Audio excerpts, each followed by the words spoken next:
आनंदी की पढ़ाई लिखाई बंद। पर बापू, इसमें मेरी क्या गलती है? आप मुझे पढ़ाई करने क्यों नहीं देते? तेरी गलती है कि तू एक लड़की है। लड़का होती तो क्या बापू? लड़का होती तो क्या? ऐ लड़की, ज्यादा जबान ना चला, नहीं तो जबान पलक से खींचकर बाहर निकाल दूंगा। बापू, मैं पढ़ लिख कर कुछ बनना चाहती हूँ, मेरी पढ़ाई ना रोको बापू। आनंदी, तुझे पढ़ना है तो पढ़, लेकिन सारी उम्र बाप की छाती पर यूं बोझ बनकर ना बैठ।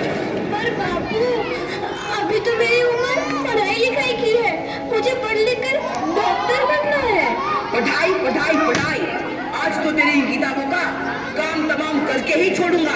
ये ले। नहीं बापू, मत पढ़ो बापू। नहीं बापू, नहीं। बापू, ये तुमने क्या किया? तुमने मेरी इन किताबों को भी नहीं पढ़ा बापू, मेरी किस्मत फाड़ दी, मेरी किस्मत। ये कॉपी किताबें ना सिर्फ छोरों के हाथ में अच्छी लगती है, लड़कियों के हाथ में तो सिर्फ मेहंदी अच्छी लगती है, मेहंदी। पर बापू, मैं लड़की हूँ तो क्या हुआ? लड़का और लड़की तो हमारी दोनों आंखों के समान होते हैं।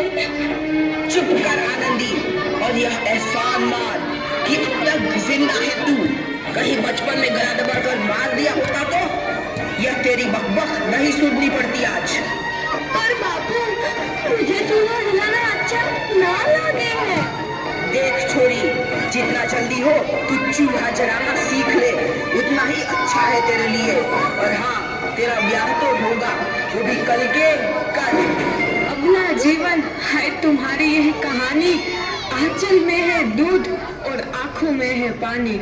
मुझे माफ कर दे बेटी, तेरे बापू के जिद के आगे मेरी एक न चलेगी। माफ कर दे बेटी, मुझे माफ कर दे।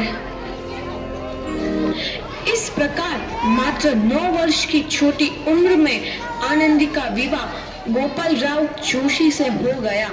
बाल विवाह एक सामाजिक कुरीति है और इस कुप्रथा का शिकार होना पड़ा आनंदी को। 5 वर्ष बाद आनंदी 14 साल की हो गई है। उसके घर एक शिशु ने जन्म लिया है। देखते हैं आगे क्या होगा। देखिए इसे क्या हो गया है। इसका माथा तो अंगार की तरफ तप रहा है, इससे तो बहुत तेज बुखार है। आप बिना कुछ भी बोलते हैं, दीजिए मुझे। माधव, माधव, जल्दी से वैद्य जी को बुला के लाओ। जी, अभी बुला के लाता हूँ। ये तुम क्या कर रही हो आनंदी? भगवान की विभूति लगा रही हूँ। बस करो आनंदी, ये सब अंधविश्वास है। अरे आप यकीन तो कीजिए, भगवान की कृपा से इसका माथा ठंडा हो रहा है और बुखार भी उतर गया है ना बाबू? देखिए, दीजिए मुझे। उठो बाबू, आंखें खोलो, तुम्हें तुम्हारी माँ बुला रही है। आंखें खोलो, देखिए ना इसे क्या हो गया है। आंखें भी नहीं खोल रहा। आंखें खोलो बेटा, आप चुप क्यों है? आंखें खोलो बेटा, आंखें खोलो। आनंदी, हमारा बेटा कभी आंखें नहीं खोलेगा। नहीं, ऐसा नहीं हो सकता। मेरे बेटे को मुझसे कोई नहीं छीन सकता, कोई नहीं छीन सकता। पागल मत बनो आनंदी। माधव, माधव। आनंदी, बंद करो ये पागलपन। भगवान ने मेरा बच्चा छीन लिया। भगवान ने नहीं, तुम्हारी अशिक्षा और अंधविश्वास ने तुम्हारा बच्चा छीना है। अगर तुम पढ़ी लिखी होती तो आज हमारा शिशु जीवित होता। तुम अनपढ़ थी आनंदी, अनपढ़। नहीं, अब मैं अनपढ़ नहीं रहूंगी, नहीं रहूंगी मैं अनपढ़। मैं पढ़ूंगी ताकि कल किसी और आनंदी को इलाज के अभाव में अपना बच्चा ना खोना पड़े। शाबाश आनंदी, और यही तुम्हारे अपराध के लिए प्रायश्चित भी है।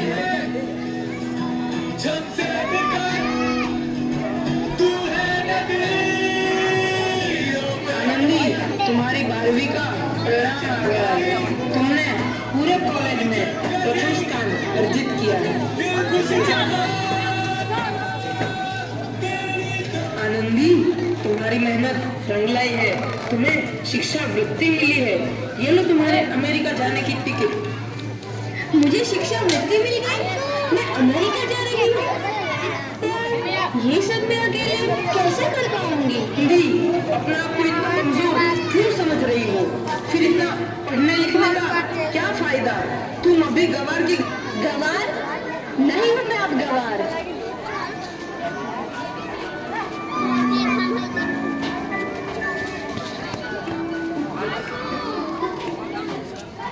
और इस प्रकार 7 अप्रैल 1883 को आनंदी अमेरिका के पेंसिल्वेनिया के लिए रवाना हुई और 3 साल बाद उन्होंने डॉक्टर ऑफ मेडिसिन की उपाधि प्राप्त कर ली।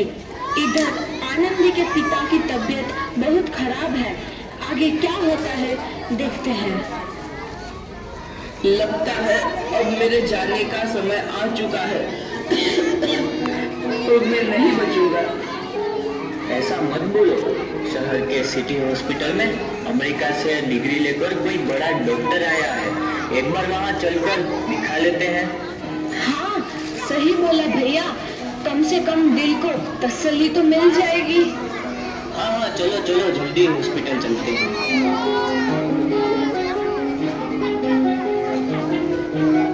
इस मरीज की हालत तो बहुत ही खराब है। कोई चमत्कार ही इसे बचा सकता है। ऐसा मत बोलो भाई, डॉक्टर साहब कब तक आ जाएंगे? ये आ गई डॉक्टर मैडम। डॉक्टर मैडम जल्दी देखिए, मरीज की हालत बहुत ही खराब है।